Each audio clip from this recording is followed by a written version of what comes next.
Olá pessoal, sou o Carlos, sou professor de Física de vocês e agora a gente vai fazer as questões da prova da EAN de 2023. Eu vou mostrar para vocês como que essa prova inovou em alguns conceitos e como que ela manteve a tradição de cobrança de certos assuntos, né, que a gente sabe que são assuntos que costumeiramente são cobrados na prova da EAN. Vamos lá.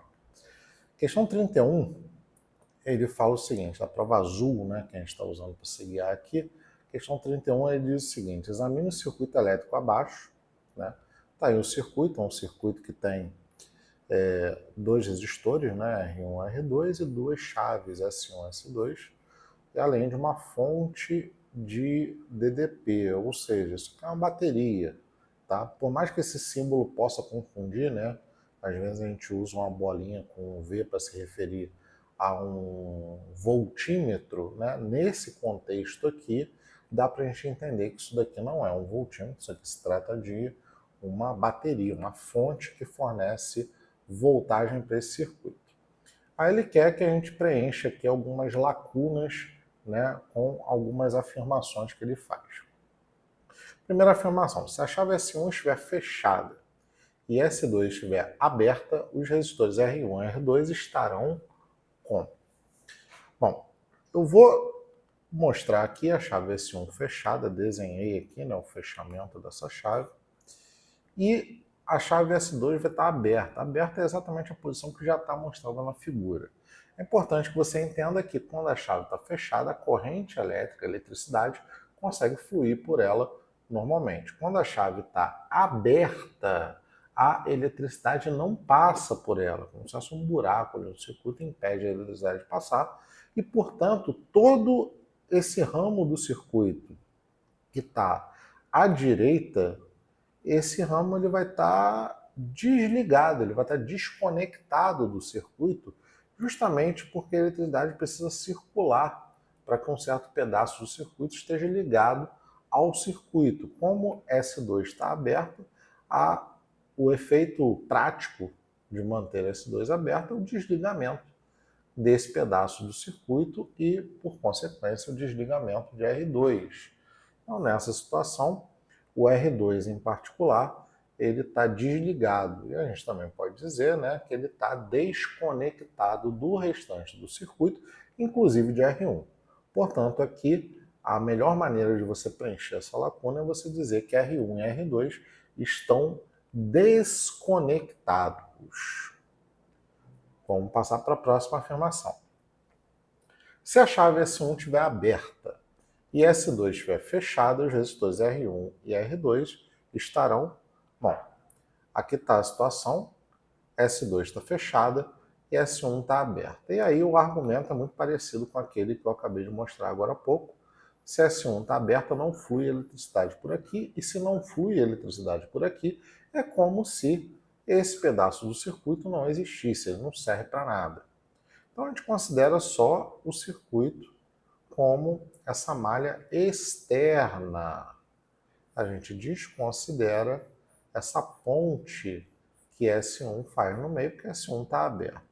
E aí, nessa configuração, R1 e R2 estão ligados consecutivamente. E ligação consecutiva é aquilo que caracteriza a ligação em série. Portanto, nessa configuração, R1 e R2 estão em série. 3. Se as chaves S1 e S2 estiverem fechadas, ambas fechadas, a corrente, no caso, ele quer saber se ela passará ou não passará pelo resistor R2. Então aqui eu vou fechar S1 e S2. E à primeira vista pode parecer, né, que a corrente circula aqui neste circuito e neste circuito. Porém, esse terceiro item da questão 31, ele vai trabalhar uma ideia, um conceito que vem aparecendo de início de maneira um pouco mais tímida, mais recentemente vem aparecendo cada vez mais nessa prova da EAN, que é o conceito de curto-circuito. Porque, veja bem, por mais que R2 esteja ligado à fonte, você vai ver que os dois terminais de R2 eles estão ligados, na verdade, no mesmo ponto. Esse lado de R2 está ligado diretamente no outro lado de R2. Essa configuração é justamente aquela configuração que a gente conhece como curto-circuito. Tá? Curto-circuito tem vários efeitos, né? Em particular, o curto-circuito de um aparelho faz com que não haja corrente passando por ele. Ou seja, curto-circuitar um aparelho elétrico é a mesma coisa que desligá-lo.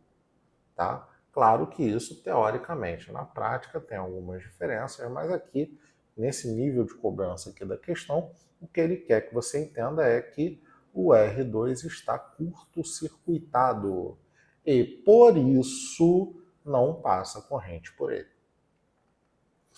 E, finalmente, a quarta afirmação, se somente a chave S2 estiver fechada, né? Então a gente volta àquela configuração da segunda afirmação, se não me engano, a segunda ou a primeira, onde você tem R1 e R2 em série. A potência consumida por esse circuito é de quanto? Bom, isso a gente pode fazer através de um cálculo, né? A gente lembra sempre que quando o circuito tem mais de um resistor, a gente pode lançar mão da resistência equivalente. No caso do circuito em série, a resistência equivalente, REC, é a soma das resistências, REC é igual a R1 mais R2, que no caso aqui valem respectivamente 2 e 1. Então a resistência equivalente vai ser 2 mais 1 igual a 3 ohms.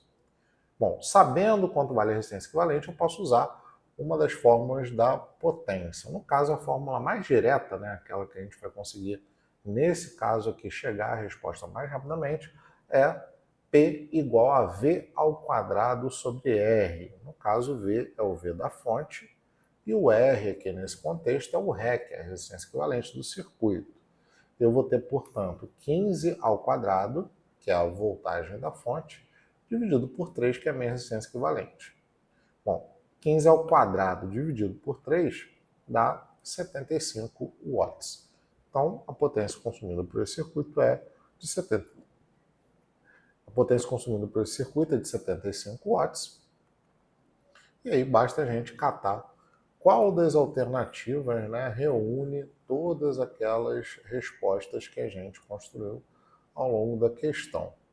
No caso, os resistores vão estar desconectados no item 1, no item 2 eles vão estar conectados em série, no item 3 não passará corrente por R2 e no item 4 a potência será de 75.